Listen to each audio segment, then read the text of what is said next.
Ya, bismillahirrahmanirrahim. Assalamualaikum warahmatullahi wabarakatuh. Alhamdulillahi wassalatu wassalam ala asyrafi anbiya'il mursalin ala nabiyina Muhammadin sallallahu alaihi wa ala alihi wa sahbihi wasallam.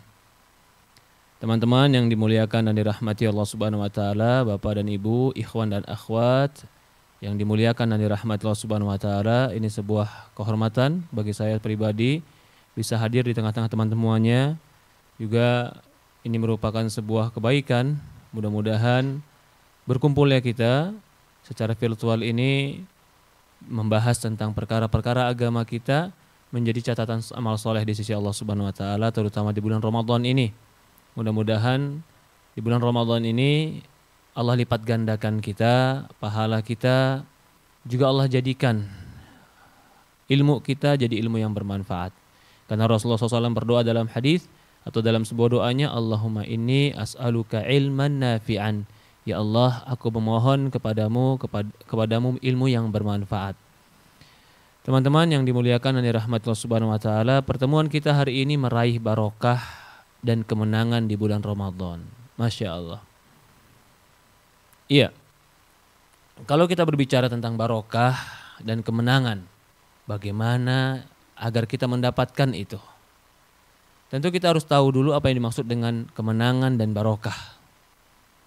Karena kalau kita berbeda persepsi tentang kemenangan, maka akan berbeda persepsi juga untuk cara menggapai kemenangan tersebut. Tetapi ketika kita memiliki sebuah konsep yang sama tentang makna kemenangan, lalu persamaan konsep ini kita barengi dengan metode, cara untuk mendapatkan kemenangan ini, tentu pembahasan kita akan lebih memperjelas apa yang diinginkan dengan barokah dan kemenangan. Barokah itu dikatakan barokah asal kalimat dari birkah. Jadi bahasa Indonesia memang barokah, tapi sebenarnya barokah itu asal dari bahasa Arab ya. Ya artinya birkah, birkah atau barokah itu artinya kebaikan yang terus banyak tidak putus. Itu namanya barokah. Dulu di negeri Arab, mata air yang berada di tengah padang pasir itu dikatakan birkah. Asal kalimat dari barokah atau birkah. Birkah itu berarti sumber kebaikan. Coba bayangkan kalau di padang pasir yang luas, di situ tiba-tiba keluar air. Kalau sudah keluar air, pasti itu akan menjadi sumber kehidupan. Karena kalau sudah ada air, tanah subur akan tumbuh pepohonan, pepohonan ada, air ada, akan datang hewan. Jika hewan ada, pepohonan ada, air ada, tanah subur, manusia bisa hidup. Barokah namanya. Maka itu ketika pertama kali Ismail alaihissalam bersama ibunda Hajar diletakkan oleh Nabi Ibrahim alaihissalam di Mekah, itu yang pertama kali keluar adalah air.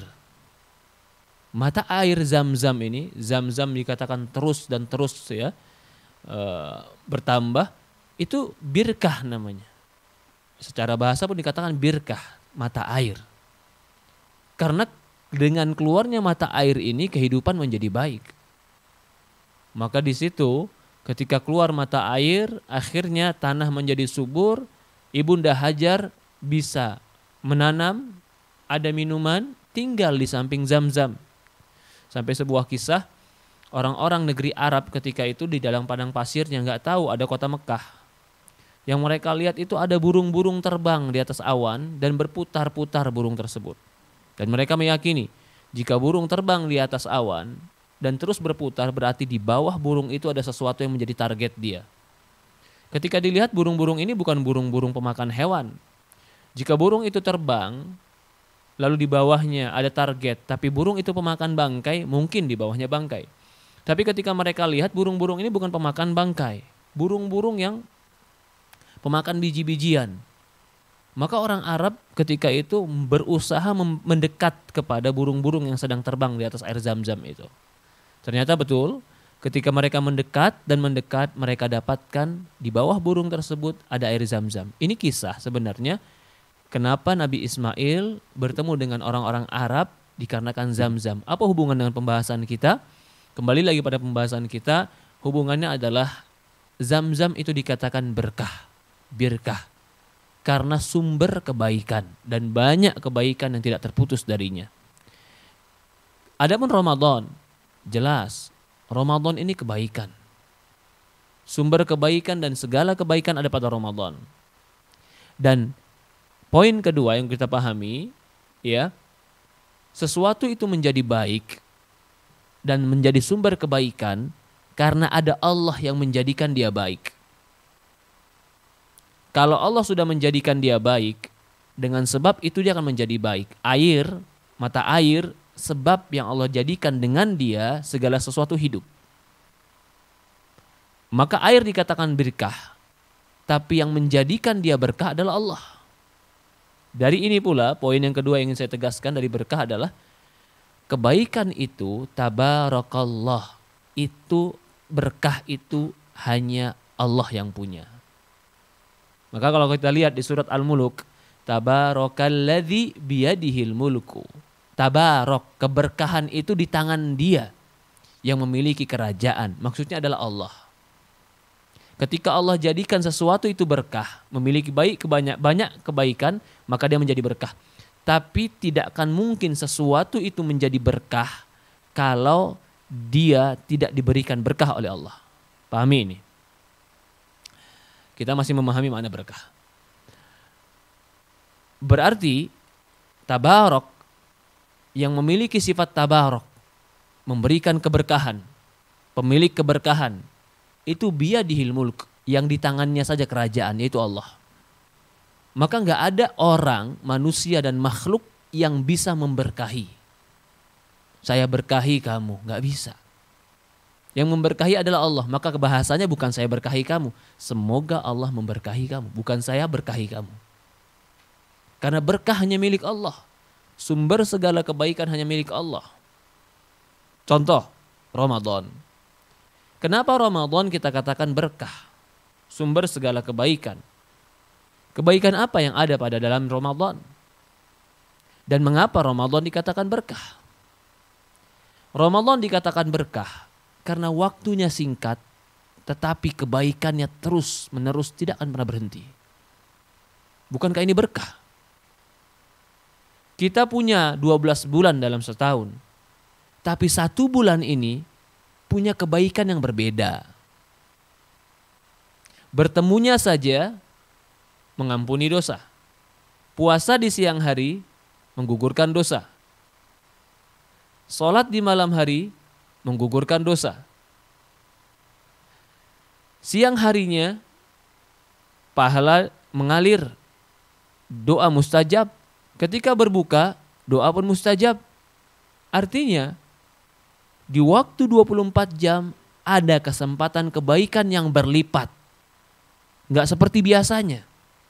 Bahkan di dalamnya ada Lailatul Qadar khairu min alfi syahr. Ada malam Lailatul Qadar yang lebih baik daripada 1000 bulan. Bayangkan keberkahan ini. Bertemunya saja mengampuni dosa. Puasanya mengampuni dosa. Salat malamnya mengampuni dosa. Di siang harinya dapat pahala, di malam hari dapat pahala. Di siang harinya dikabulkan doa selama berpuasa sampai berbuka, di malam harinya ketika sahur dikabulkan doa ketika kita meminta.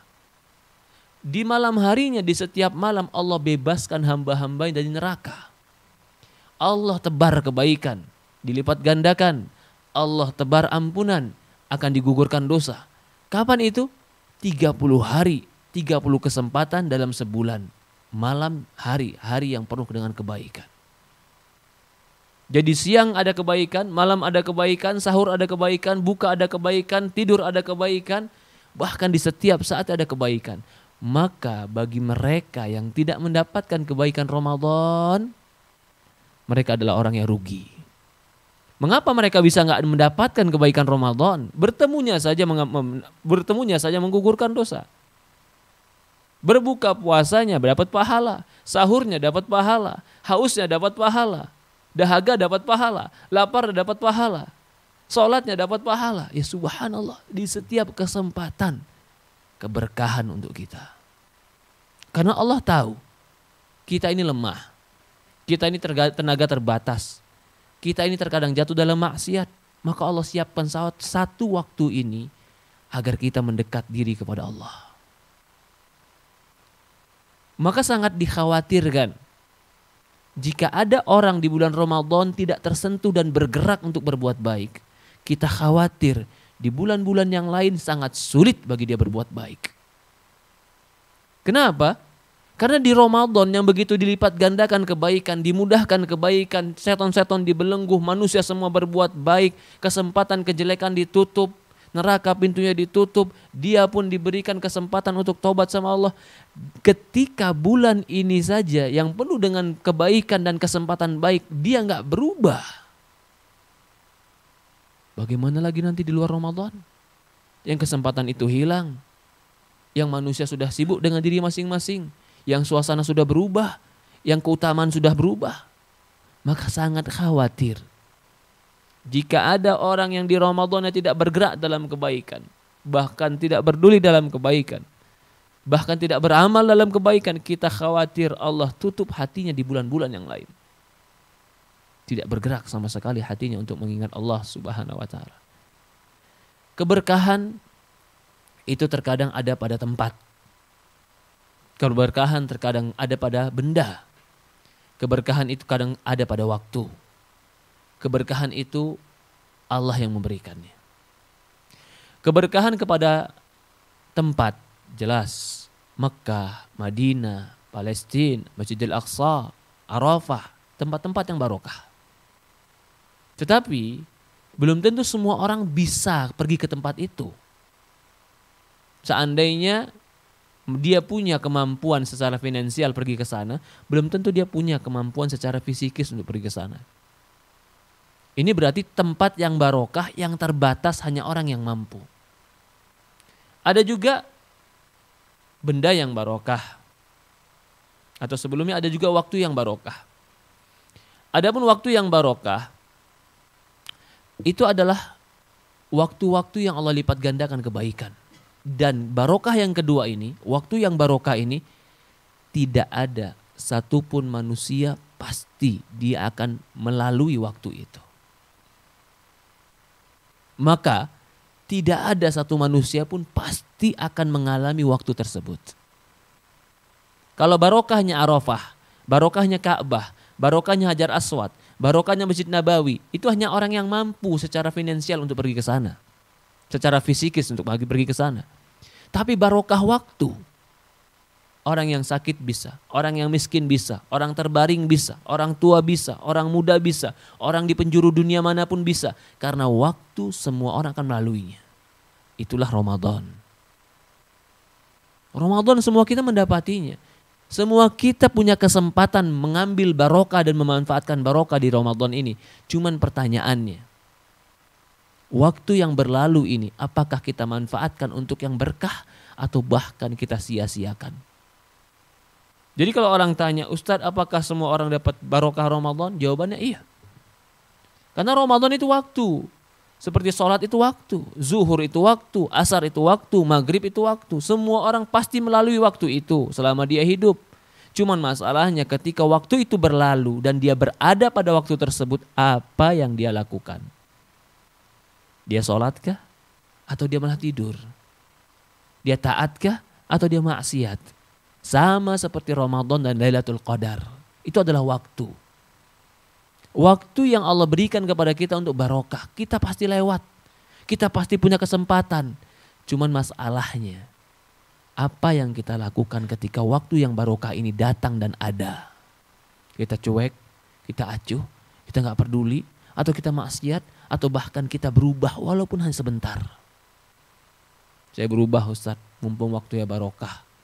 Nanti ba'da Ramadan nanti gimana nanti deh. Yang penting saya sekarang berubah dulu. Baik. Bisa jadi ketika keberkahan Ramadan dia berubah dan berbuat baik dalam Ramadan, keberkahan itu akan datang pada dia. Sehingga di luar Ramadan Allah tolong dia menjadi orang baik. Allah yang berikan dia kekuatan sehingga dia menjadi orang yang istiqomah. Kalau bukan pertolongan Allah, hati kita lemah. Kalau bukan karena kekuatan dari Allah, kita nggak mampu. Kita mau ditolong oleh Allah. Kita mau Allah beri kekuatan kita untuk bisa menjadi orang baik. Kita mau Allah Subhanahu wa taala memberikan kekokohan kepada kita sehingga kita bisa berjalan lurus. Mau? Cari di Ramadan. Doa di Ramadan. Amalkan di Ramadan, ya Allah, mudah-mudahan Ramadanku mabrur, setelah Ramadan aku menjadi orang lebih baik. Ramadannya kita yang berusaha sekuat tenaga. Setelah Ramadannya Allah yang tolong kita. Jadi kalau kita mau umpamakan seperti orang yang mau balapan tapi dengan mobil racing yang harus didorong atau kendaraan harus didorong. Mungkin awal dia dorong dia berat.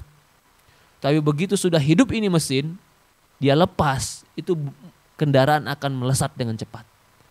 Ramadan itu kita dorong, kita usaha, kita lakukan yang terbaik. Begitu sudah mendapatkan taufik, hidayah dan berkah dari Allah, Allah akan berikan kemudahan kita melakukannya.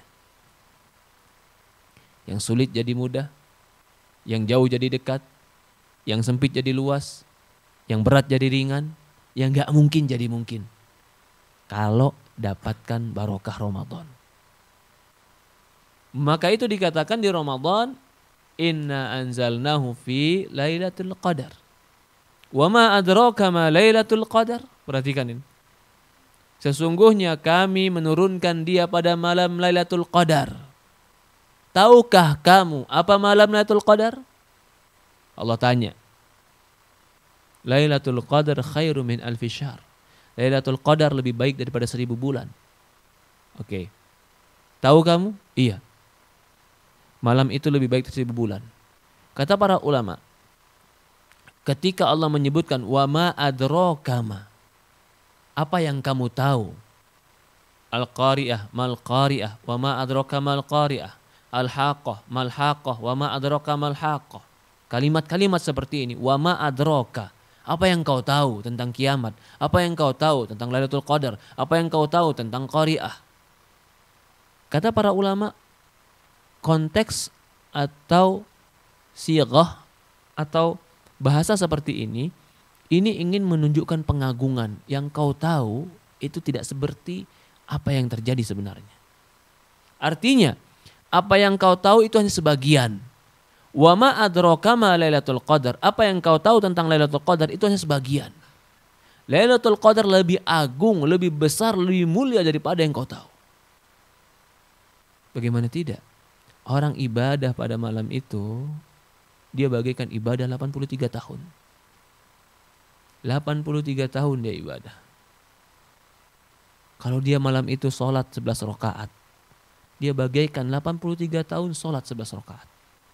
Kalau malam itu dia baca 2 halaman Quran, dia bagaikan membaca 2 halaman Quran selama 83 tahun. Kalau malam itu dia sedekah dengan uang 1000 rupiahnya, dia bagaikan orang bersedekah selama 83 tahun.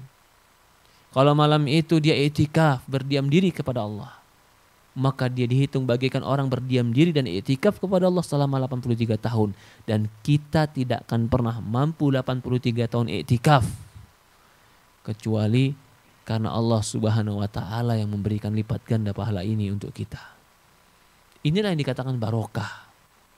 Kebaikan yang sangat banyak. Kebaikan yang terus mengalir. Kebaikan yang tidak pernah putus. Maukah kita ganti keberkahan ini hanya sekedar nongkrong di kafe sambil minum kopi? Maukah keberkahan ini cuman kita isi dengan, kita ganti dengan hanya duduk di depan TV? Duduk di depan TV banyak waktu kita yang lain. Sabar, untuk bulan-bulan ini kurangi. Apalagi hanya untuk yang sia-sia, apalagi untuk maksiat. Ya subhanallah. Ini satu kesempatan yang belum tentu datang. Dan kesempatan itu adalah sesuatu yang paling besar, yang berharga untuk kita. Karena banyak orang tidak berhasil karena tidak memanfaatkan kesempatan. Atau tidak tepat menggunakan kesempatan. Dia katakan nanti Dia katakan belum, dia katakan jangan sekarang. Akhir kesempatan itu hilang. Kesempatan itu hilang dan gak datang 2 kali. Tidak ada yang menjamin kesempatan Ramadan ini terus ada pada kita untuk tahun-tahun yang akan datang. Ustaz, saya kan masih muda Ustaz. Nikah aja belum. Ya umur saya masih panjang lah. Santai dulu Ustaz. Poya-poya dulu, senang-senang. Yang di masjid nanti kalau udah tua. Ya Rabbi. Saya mau tanya. Sebutkan satu dalil Quran aja bahwasannya yang mati itu yang tua. Dari mana keyakinan itu datang bahwasannya saya masih muda, nanti kalau udah tua baru saya ke masjid. Dari mana keyakinan itu? Apa sandaran keyakinan tadi? Argumen yang mengatakan saya masih muda, nanti aja kalau udah tua, seolah-olah mengatakan masih muda nggak mati, yang tua itu orang mati. Argumen ini apa dasarnya?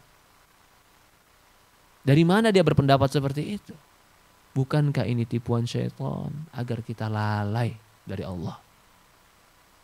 Gak tua, gak muda, gak sehat, gak sakit, gak ada yang tahu.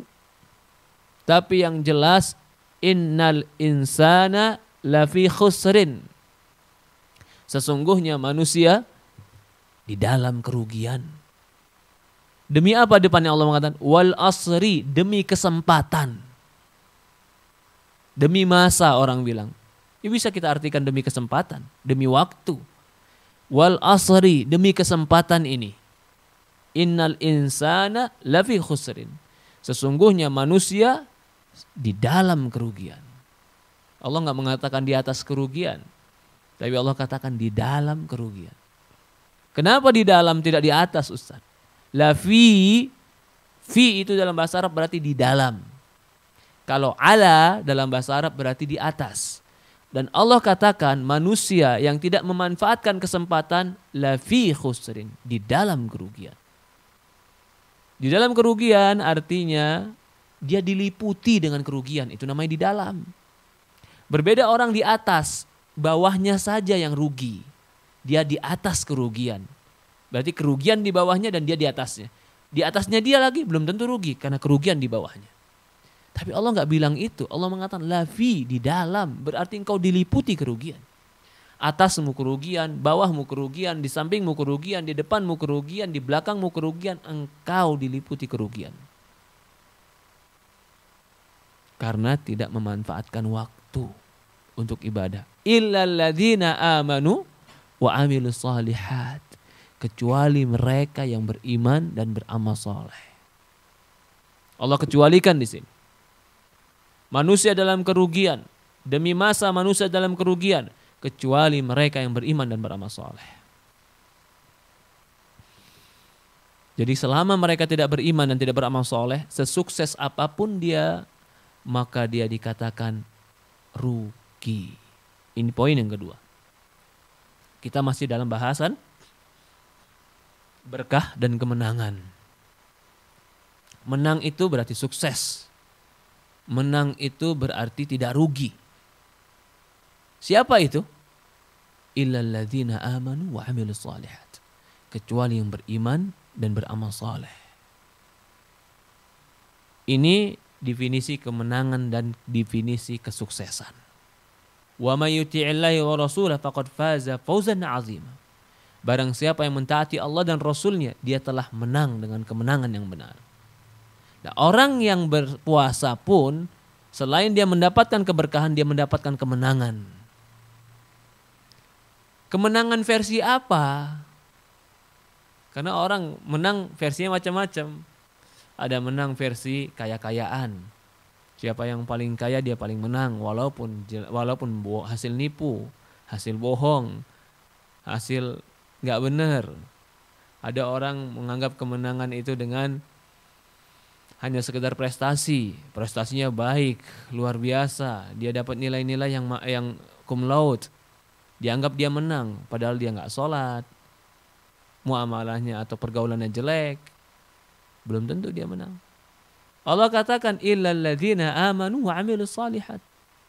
Kecuali yang beriman dan beramal soleh, itulah orang yang menang. Dan puasa ini, Ramadan ini Allah inginkan untuk kita kemenangan. Fauzan azim, kemenangan yang kesuksesan yang besar. Orang yang bisa menahan laparnya, menahan hausnya, melawan ngantuknya, membaca Qur'annya, mengalahkan nafsunya untuk taat kepada Allah, dia telah menang dalam perlombaan dan pergulatan di dalam dirinya. Karena ada pergulatan dalam diri kita. Kalau kita kalah, nafsu yang menang, syaitan yang tertawa. Tapi kalau kita menang, nafsu yang kalah, syaitan terhindar, kita menang. Nah, orang yang menang itu siapa? Orang yang sukses. Yang sukses itu siapa? Yang gak pernah ada kesulitan bagi dia dan tidak ada bagi dia kecapean kecuali nanti di surga. Maka orang yang sukses adalah orang yang cita-citanya surga. Itulah orang yang menang. Selama kau punya harta banyak, tetapi hartamu itu membatasimu beribadah kepada Allah, engkau belum menang, tapi engkau masih dijajah oleh hartamu. Selama engkau memiliki segalanya, kekuatan, kekuasaan, kemampuan, kecerdasan, tapi engkau tidak bisa menghambakan diri kepada Allah dengan benar, engkau belum menang. Engkau masih diperbudak oleh selain Allah. Diperbudak oleh rasa takut, diperbudak rasa cemas, diperbudak oleh dunia, diperbudak oleh nafsu, diperbudak oleh syahwat. Apapun yang dikatakan syahwat, dia selalu mengatakan, siap saya kerjakan sekarang. Tuannya adalah syahwat. Tuannya adalah nafsunya, bukan Allah Subhanahu wa taala. Teman-teman yang dimuliakan dan dirahmati Allah Subhanahu wa taala, itu definisi dan itu berkah yang kita inginkan di Ramadan ini. Jadi pahami tentang kemenangan. Jika ada orang berbangga di hadapanmu dengan mengatakan mobilnya yang 3 miliar murah banget, rumahnya yang 5 miliar mungkin dia katakan murah banget, jangan kau sedih. Karena bukan itu perlombaan kita. Allah mengatakan apa? Wabidzalika falyatanafasil mutanafisun. Untuk akhiratlah kita berlomba. Maka barang siapa yang akhiratnya baik, ibadahnya baik, mereka yang menang. Allah enggak pernah katakan berlombalah untuk dunia. Jangan pernah kita mengatakan atau menganggap jika ada orang yang dunia sukses tapi agamanya hancur seolah-olah dia yang menang. Enggak. Apakah Fir'aun menang dari Musa alaihissalam? Apakah Namrud menang dari Ibrahim alaihissalam? Apa kurangnya Namrud? Dengan kerajaannya, dengan kekayaannya, dengan keterkenalannya, dengan pasukannya. Apa kurangnya Fir'aun? Dengan kesuksesannya membuat rumah yang sampai hari ini rumah dan bangunan yang menjadi bukti tentang kekuasaan dan kebesaran. Apakah dia sukses? Apakah dia menang? Kalau kita anggap orang yang punya dunia itu menang, maka kita akan mengatakan Nabi Muhammad tidak menang. Karena Nabi Muhammad tidak memiliki dunia sebagaimana dimiliki orang-orang Romawi. Tapi kalau kita mengerti bahwasannya kemenangan itu adalah ketika mampu diri kita bawa di atas ketaatan kepada Allah, mendekatkan diri kepada Allah, menaklukkan syaitan yang membisikkan kejelekan dalam diri kita. Ketika pergulatan itu ada, bisikan itu ada, lalu kita tepis dan kita kalahkan, kita sungkurkan dia. Yang menang ketaatan, yang menang kepatuhan, yang menang kesolehan, maka itulah kemenangan. Wa may yuti'illah wa rasul faqad faza fawzan 'azima. Barang siapa yang mentaati Allah dan Rasulnya, maka dia telah menang dengan kemenangan yang jelas. Jangan Ramadan ini kita kalah dengan nafsu kita. Lawan nafsu kita agar kita menjadi orang yang menang. Jangan Ramadan ini kita kalah dengan kelemahan dan kelemasan kita. Jangan di Ramadan ini kita cuman menjadi orang yang seperti tidak bertulang. Ya subhanallah. Ramadan seperti orang gak tulang. Gak jauh beda sama apa binatang yang gak bertulang ya. Hah? Bangun sedikit tidur lagi, bangun sedikit tidur lagi ya Rabbi. Ramadan bukan buat tiduran. Rasulullah SAW Ramadan perang di perang Uhud. Jangan katakan lemas. Jangan katakan gak mampu. Rasulullah ketika perang Uhud usia berapa? 50 tahun lebih. Dia dalam keadaan perang di Ramadan. Dia mampu melakukan itu. Sementara ini pemuda usia 20-an, Ramadan puasa, gak jauh cuman dari bantal sama guling. Lebihnya kasurnya udah kayak kapal. Dia kayaknya sulit untuk keluar dari kapalnya itu, seolah-olah semua ini air. Jadi cuman berada di atas tempat yang 2x2, kasurnya itu saja. Ya subhanallah, kalau Ramadan kayak begini, ini bukan Ramadan yang diinginkan oleh Allah. Allah inginkan Ramadan itu produktif, Ramadan itu manfaat, Ramadan itu berkah, Ramadan itu sehat, Ramadan itu baik. Bukan yang Allah inginkan Ramadan itu jadi males, jadi nggak mampu apa-apa, jadi nggak bisa apa-apa, jadi cuman hanya tidur, ditemani dengan HP. Ya Rob, bukan begitu Ramadan kita. Ramadan bulan kebaikan, maka harusnya kita lakukan kebaikan-kebaikan. Ya, apa yang harus kita lakukan agar berkah dan kemenangan ini kita dapati? Yang pertama, yang kita lakukan tentu beramal dengan puasa di Ramadan kita. Man shama Ramadan imanan wa ihtisaba ghufira lahu ma taqaddama min dhanbi. Barang siapa yang beriman kepada Allah dan puasa Ramadan, beriman dan berharap hari Allah, Allah gugurkan dosa-dosanya. Berjuang dengan puasa. Maka berpuasa ini salah satu cara berkah dan menggapai kemenangan. Karena nanti dia akan mendapatkan pintu khusus yang dikatakan pintu royan. Masuklah engkau ke pintu ini yang tidak ada orang boleh masuk kecuali mereka ahlul puasa. Masuk. Bukankah itu kesuksesan, kemenangan ketika diberikan bagi dia pintu khusus. Dimasuki olehnya gara-gara amal soleh yang dia lakukan, yaitu puasa. Tidak boleh seorang muslim membatalkan puasa tanpa uzur yang jelas. Boleh batal puasa ketika haid, ketika nifas, ketika safar, ketika sakit, boleh. Tapi kalau hanya cuman karena letih atau mungkin hanya sekedar haus, ya manusiawi. Ya ini menjadi masalah sekarang. Teman-teman mahasiswa kemarin turun ke jalan dengan alasan membela kebenaran, menegakkan keadilan, dan meninggikan kalimat Allah.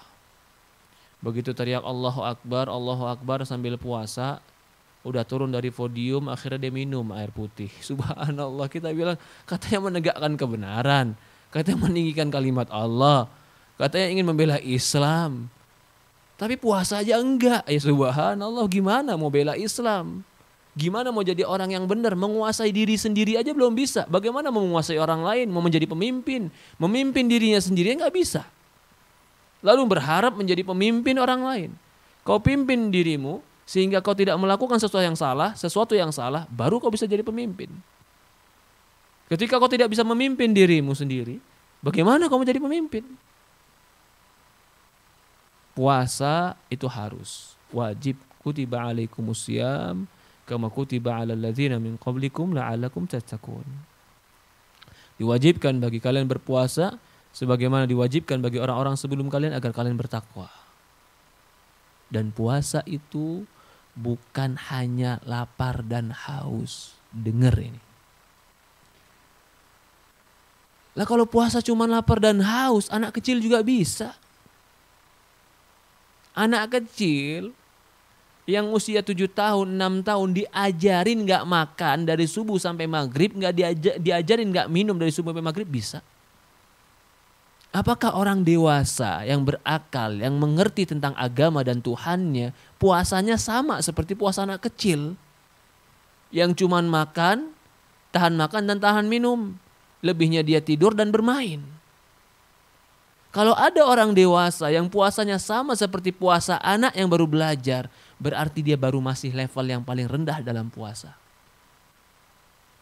Maka itu ketika sahabat mengatakan puasa itu bukan hanya puasa yang paling rendah, yang paling ringan adalah puasa menahan lapar dan minum. Menahan lapar dan dahaga, itu puasa yang paling ringan. Walaupun kalau kita sudah bisa tahan lapar kita, tahan haus kita, tetap puasa nggak minum, itu kehebatan, itu sebuah ibadah yang wajib. Tapi kita ingin puasa kita itu menjadi puasa yang berkualitas. Puasa yang penuh kebarokahan, kebaikan. Bukan hanya puasa yang seperti puasa anak kecil, tahan lapar dan tahan minum dan terus berangan-angan nanti sore makan apa. Seperti itu. Puasakan mata kita, puasakan telinga kita, puasakan mulut kita, puasakan emosi kita, puasakan syahwat kita. Puasakan pandangan mata kita dari yang membangkitkan syahwat kita. Puasakan telinga kita dari mendengar sesuatu yang gak bermanfaat, dosa, gibah, namimah. Puasakan mulut kita dari menghina, mencaci, mencemooh. Puasakan hati kita dari kejelekan. Itu puasa yang diinginkan. Bukan hanya puasa makan dan minum, tapi memuasakan diri dari maksiat, dari dosa. Dia bilang puasa, tapi matanya lihat yang haram. Buka HP, terus di scroll, terus dilihat ke bawah, ke atas, buka yang lain, yang dilihat yang haram. Perempuan joget. Kalau perempuan yang dilihat apa? Laki-laki yang joget, sama saja. Walaupun ikhtilaf ulama, apa hukumnya orang berpuasa dan melakukan dosa-dosa besar? Dalam sebuah hadis dikatakan, ya, man lam yada' qauluz zur wa 'amalu bih wal jahl falaysa lillahi hajatun fi an yada' ta'amahu wa syahwatahu. Barang siapa yang tidak meninggalkan ucapan dusta, perbuatan sia-sia, dan perbuatan yang bodoh. Perbuatan sia-sia nggak ada artinya, perbuatan bodoh, perbuatan dosa.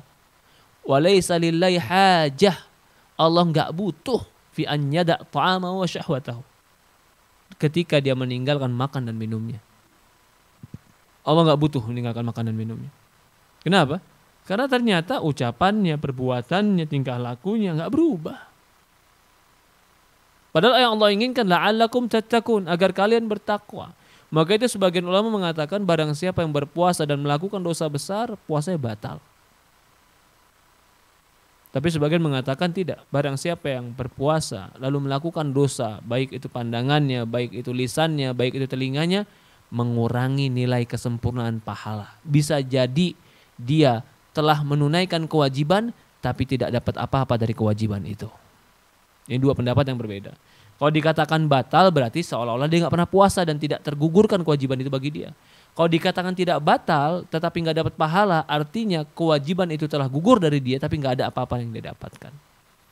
Bagi mereka yang melakukan dosa, sabar untuk sebulan meninggalkan sesuatu yang sia-sia untuk Ramadan kita. Yang berikutnya, apa yang bisa kita lakukan untuk mendapatkan keberkahan dan kemenangan pada Ramadan?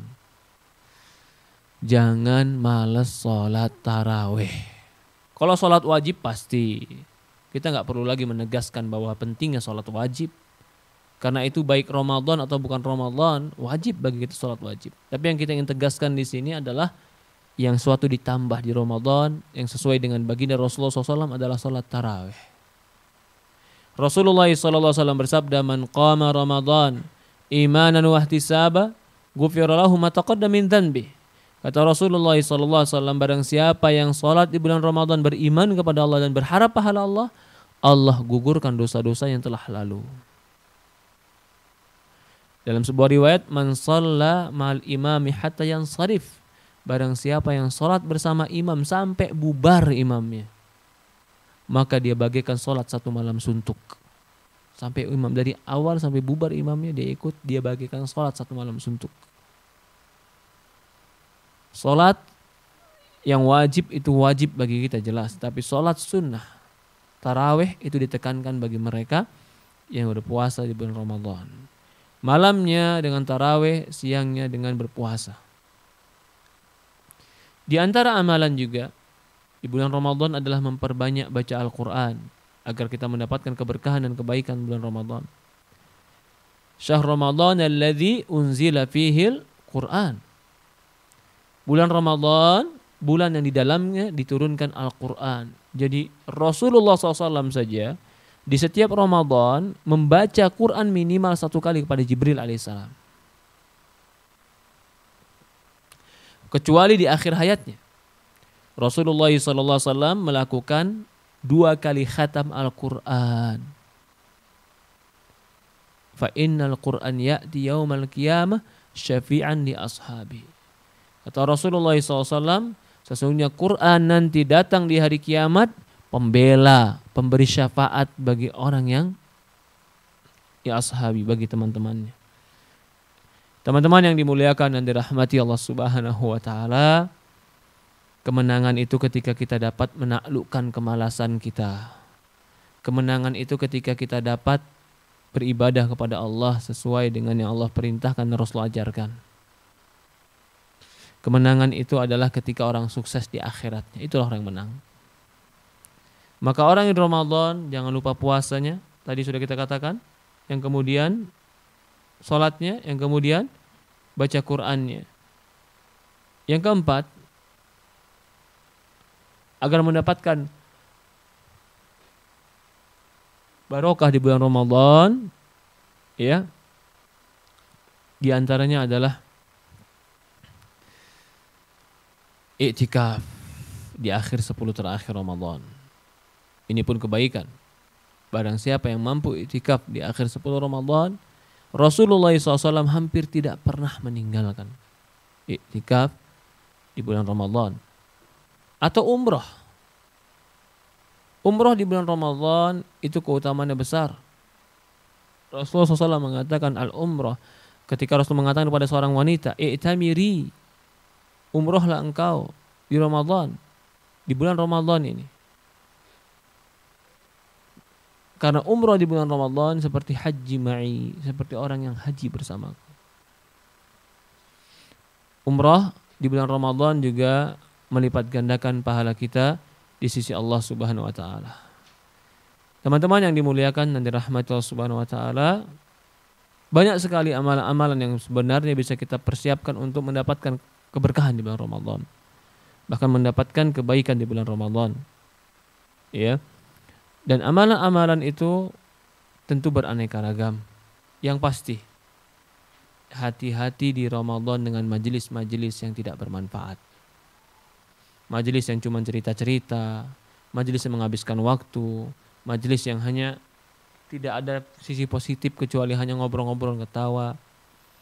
Hindari. Apalagi majelis-majelis yang berkaitan dengan perkara-perkara dosa. Allah musta'an.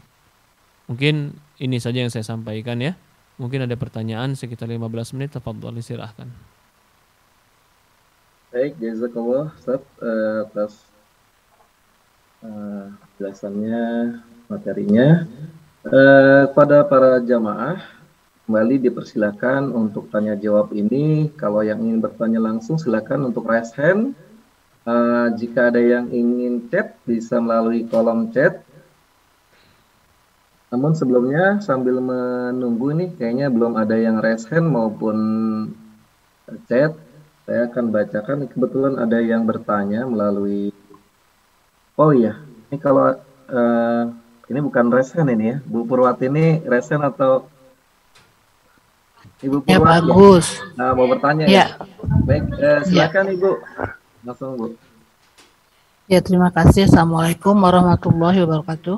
Waalaikumsalam warahmatullahi wabarakatuh. Izin bertanya Pak Ustadz, apa ciri-ciri orang yang mendapatkan keberkahan dan bagaimana cara kita memperoleh keberkahan itu?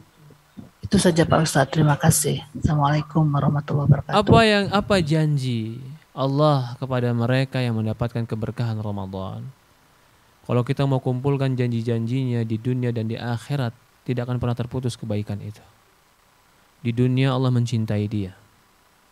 Kalau Allah sudah mencintainya, pemilik alam, raja yang memiliki segalanya mencintai kita, adakah kebaikan yang kurang jika dia telah mencintai kita?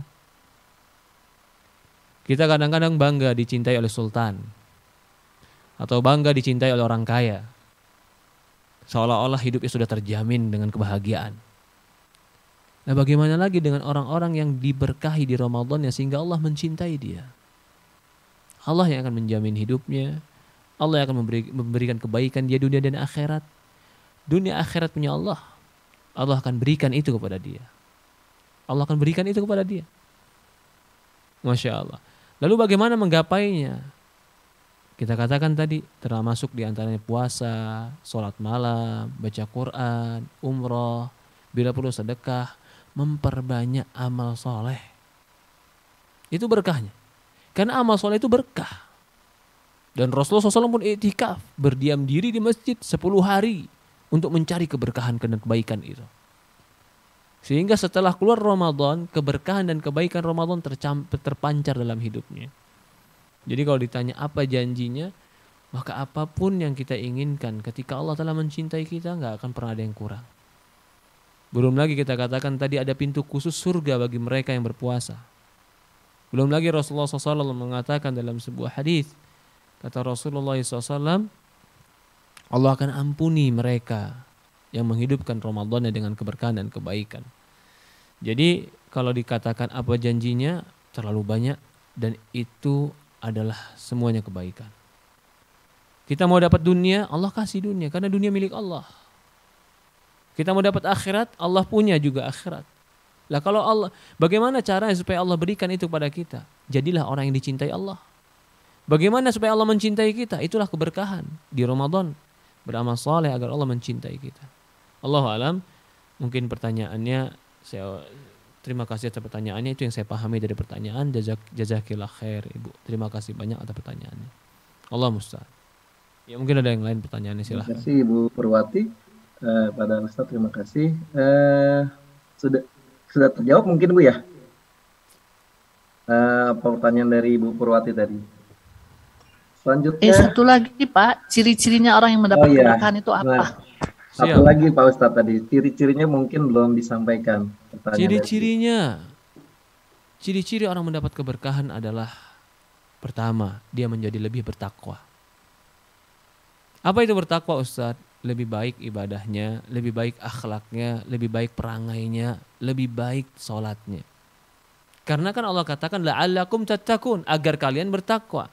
Jadi ketika dia bertakwa dan teraplikasikan takwa itu dengan perbuatan dan kesehariannya, itu ciri berarti dia mendapatkannya. Dulu sebelum Ramadan dia nggak kayak begitu. Begitu masuk Ramadan dia berubah. Dulu dia mungkin sebelum Ramadan jarang sholat ke masjid, sekarang dia ke masjid. Ini menjadi ciri dia mendapatkan keberkahan Ramadan.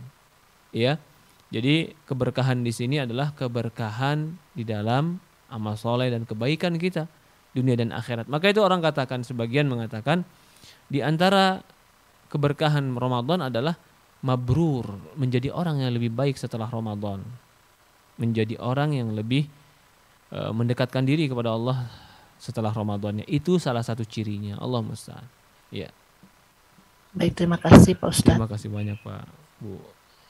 Ya, silahkan ada yang lain. Terima kasih Bu Pur, jazakallah Ustaz. Selanjutnya ini saya bacakan Ustaz, ada pertanyaan dari di kolom chat dari Epitria Daya. Assalamualaikum warahmatullahi wabarakatuh. Afwan Ustadz izin bertanya, Ustadz bagaimana caranya agar tetap istiqomah melakukan amal soleh di luar bulan Ramadan agar tetap mendapatkan keberkahan? Jazakallah khair. Itu pertanyaan Ustaz. Bagaimana caranya supaya istiqomah setelah Ramadan? Yang pertama dan yang terpenting, dan ini harus menjadi dasar kita yang paling utama, yaitu doa sama Allah. Jangan pernah meremehkan doa kita. Kalau kita bergantung kepada diri kita lemah. Kalau kita bergantung kepada semangat kita, kadang-kadang kita malas. Kalau kita bergantung kepada amal kita nggak sempurna. Kalau bukan Allah yang menyempurnakan amal kita, maka doa kepada Allah. Allahumma tsabbit qalbi ala dinika wa tsabbit qalbi ala ta'atik. Ya Allah, kokohkan hatiku di atas agamamu dan kokohkan hatiku di atas istiqomahan padamu. Ya. Yang kedua, azam. Itu tekad yang bulat untuk tetap terus menjaga amal. Yang ketiga adalah lingkungan dan kondisi. Cari tempat yang kondusif untuk kita tetap istiqomah. Teman-teman kita, pilih teman-teman yang bisa mendukung kita. Jangan teman-teman yang bahkan melemahkan kita. Ya, berdoa, mencari teman yang benar. Ya, itu berazam, bertekad kekuatan hati untuk terus melakukan ketaatan, itu penting. Ini beberapa faktor yang saya anggap penting. Juga diantaranya keikhlasan. Dia lakukan semua karena Allah Subhanahu wa taala. Kalau dia melakukan karena Allah Subhanahu wa taala dan ikhlas dari dirinya, maka dia akan mendapatkan kebaikan yang banyak. Allah musta'an. Ini sebagian yang menyebabkan kita istiqomah ba'da Ramadan. Mungkin ada yang lain lagi? Baik, selanjutnya mungkin saya bacakan kembali dari kolom chat dari Andika Sandi Polkestanka.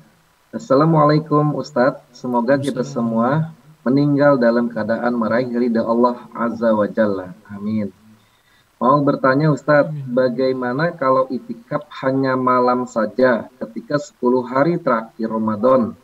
Karena terbentur aktivitas pada pagi hingga sore hari. Apakah menyelisihi sunnah Rasulullah Ustadz? Terima kasih, barakallahu fiik. Bagaimana iktikafnya malam saja? Ini pertanyaannya. Karena dia cuma punya waktu di malam hari saja. Nasallallahu alaihi. Jadi ulama itu berselisih pendapat kapan waktu iktikaf yang terminimal dan kapan waktu iktikaf yang termaksimal. Dalam hadis Umar radhiyallahu anhu, dia dulu beriktikaf 1 hari, bernadar akan iktikaf 1 hari. Berarti beriktikaf selama 1 hari boleh. Bagaimana kalau iktikaf 1 malam? Di sini pun terselisih ikhtilaf ulama. Ada yang beranggapan ya boleh saja diiktikafnya malam hari saja dia. Siang hari enggak iktikaf. Jadi setiap masuk lagi masjid malam dia niat iktikaf lagi. Bangun pagi nanti dia seperti itu lagi, batal iktikafnya. Tapi pertanyaannya, kalau masalah boleh silahkan boleh, karena dia punya waktu itu saja. Tapi permasalahannya, ya selain di masalah boleh dan tidak boleh, dia iktikaf malam hari saja, tentu adalah masalah yang paling afdol. Tentu beda orang yang iktikaf dari 10-11 hari terakhir sampai Ramadan, sampai Syawal. Beda yang enggak keluar di masjid, yang terus di masjid 24 di masjid, 24 jam paling tidak 2-3 jam dia di masjid. Tentu beda sama mereka yang iktikaf malam saja. Karena beda perjuangan dan beda waktunya. Allah alam. Ya seperti itu. Baik, jazakallah Ustaz. Selanjutnya saya bacakan kembali ya dari kolom chat dari Ibu Lia Afida. Assalamualaikum warahmatullahi wabarakatuh. Waalaikumsalam warahmatullahi wabarakatuh. Ustaz, izin bertanya, jika saat Ramadan segala ibadah sunnah, mengaji, sedekah dilakukan, namun siang harinya ghibah masih dilakukan, bagaimana jika demikian Ustaz? Puasa Ramadan tapi ghibah, apakah batal puasanya? Ikhtilaf. Mazhab Zahiri beranggapan batal puasanya. Karena dia berdalil dengan firman Allah Subhanahu wa taala. Atau berdalil dengan hadis Rasulullah SAW. Man lam yada' qawlu zur wa amalu bi wal jal wa laysa lillahi hajatun fi an yadha' ta'amahu wa syahwatahu. Ya. Tetapi yang benar menurut kebanyakan para ulama, bergibah itu dosa besar dan tidak membatalkan puasa, tapi paling tidak mengurangi nilai-nilai puasa. Allah alam. Baik, kalau Ustaz, ini di kolom chat tampaknya sudah tidak ada pertanyaan lagi. Mungkin Bapak Ibu masih ada yang ingin bertanya langsung. Sebelum saya bacakan, ada juga yang bertanya melalui chat WA. Baik, saya bacakan saja ya untuk mempersingkat, mungkin belum ada yang ingin bertanya langsung. Ada pertanyaan Ustadz. Ustadz izin bertanya. Ya, silakan. Bagaimana dengan orang yang berpuasa tetapi tidak sholat? Apakah puasanya diterima dan apakah bisa meraih barokah dan kemenangan di bulan Ramadan dari hamba Allah?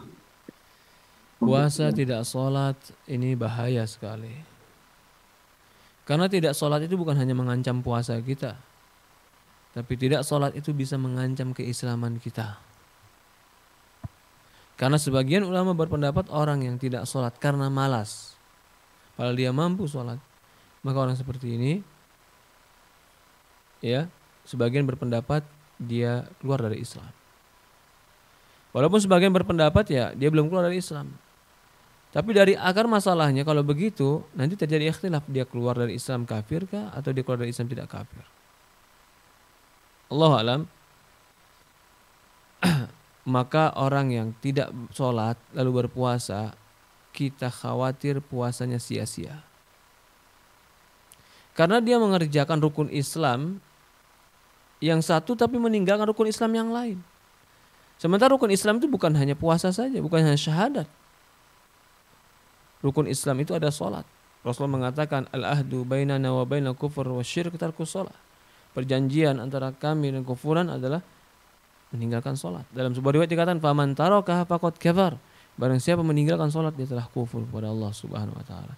Jadi kalau ada yang berpendapat kufur, kalau dia tidak mau, maka puasanya enggak sah. Kalau yang berpendapat dia tidak kufur, dosa besar, maka puasanya sah tapi belum tentu dapat pahala. Allahu a'lam. Ya, seperti itu. Baik.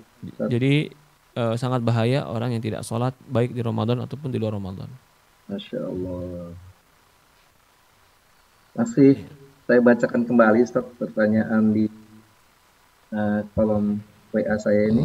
Ada pertanyaan selanjutnya yaitu Ustaz, saya ibu-ibu pekerja dan juga kalau puasa sudah sibuk dengan menyiapkan masakan untuk buka puasa dan sahur.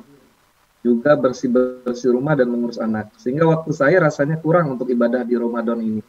Apakah saya dapat meraih barokah dan kemenangan di bulan Ramadan ini, Ustaz? Jazakallah khairan. Tidak semua orang memiliki kesempatan yang sama dalam hidup. Ada orang punya waktu yang lebih-lebih. Ada orang yang nggak punya waktu. Ada orang yang bisa baca Quran, ada yang tidak. Ada orang yang bisa sedekah, ada yang tidak. Kalau kita sibuk dengan kerjaan kita, tapi merasa kurang dari baca Quran, maka cari ibadah yang lain yang bisa menutupi. Umpamanya sedekahnya kita lebihkan dari biasanya, dari sebelum Ramadan. Atau mungkin memberikan buka puasa kepada orang. Jadi kalau kita kurang dari satu ibadah, maka tutupi dengan ibadah yang lain yang kita mampu. Ya. Jadi agar Ramadan kita lebih bermanfaat. Ramadan kita coba ibu-ibu kerja umpamanya. Ya mungkin dia kerja. Jadi nggak bisa melakukan apa-apa banyak yang dilakukan kecuali harus kerjaannya. Tapi ternyata dia bisa banyak zikir dalam kerjaannya. Subhanallah, subhanallah, subhanallah, Allahu akbar. Atau mungkin ketika dia dapat gajinya dia bisa berikan kepada orang fakir, orang miskin, sedekah yang diperbanyak. Bisa jadi seperti itu. Yang jelas maksimalkan ibadah sesuai kemampuan kita. Allah alam. Jazakallah Ustaz.